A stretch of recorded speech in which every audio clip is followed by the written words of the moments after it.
If you aim to conquer mountains, a couple of ice axes will come in handy. Ice axes were invented in the mid-19th century to help mountaineers get a grip on slippery slopes and pull themselves to the summit. They also use ice axes to stop a fall. They're really designed for peak performance.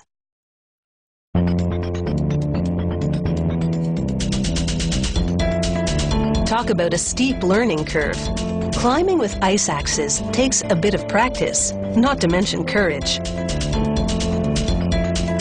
To make an ice axe, they start with an aluminum rod.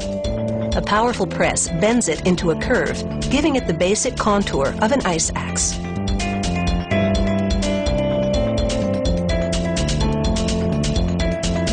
They flatten and shape the rod in 2 fiery dies. Each die has a top and bottom half, which they lubricate between forgings.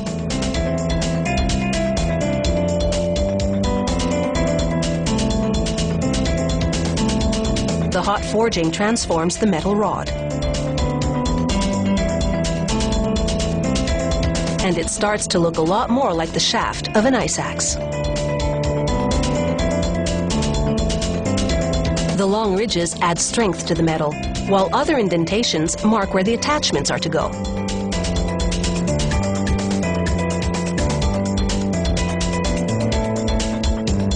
The forging creates a bit of a lip around the perimeter of the shaft. They call the success metal flash. It's easily sliced off by this press. This gives the ice axe shaft a cleaner edge and also makes it quite a bit lighter than the original rod, an advantage when you're toting it up a mountain. That aluminum rod has gone through quite a few stages, but now it has a whole new profile.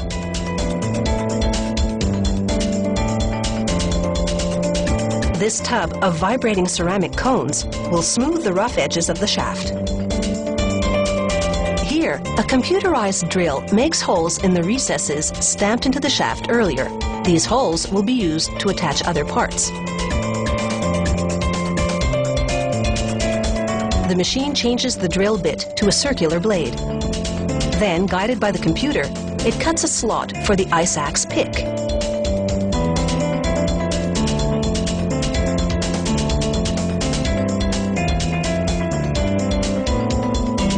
The saw moves to the other end and thins out the area where the handle is to be attached. Using another drill bit, it carves out a hole for the adjustable finger rest.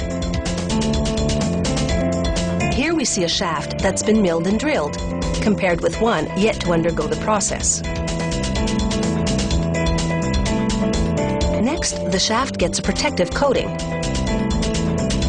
Then it's time to bring all the pieces of the ice axe together. A worker applies epoxy to the inside of the rubber handle and slides it onto the shaft.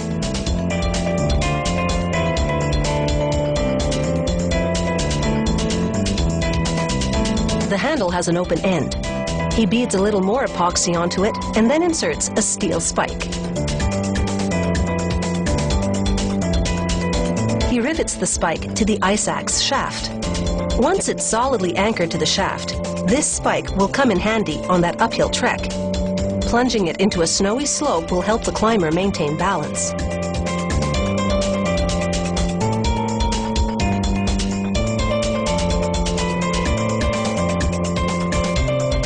Next, he slides a part called the adze into the slot in the head of the shaft. Climbers use the adze to chop steps in hard snow and ice.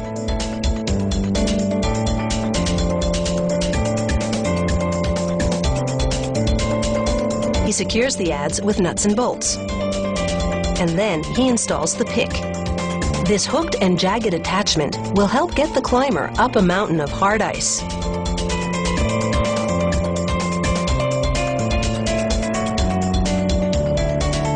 He tightens the bolts with a torque wrench.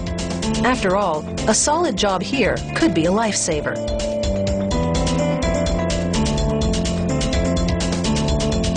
Finally, he screws the adjustable finger rest to the shaft just above the handle.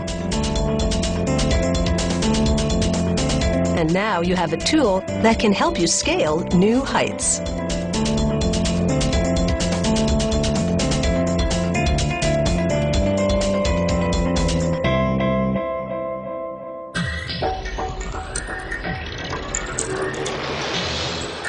If you have any comments about the show, or if you'd like to suggest topics for future shows, drop us a line at www.howitismade.net.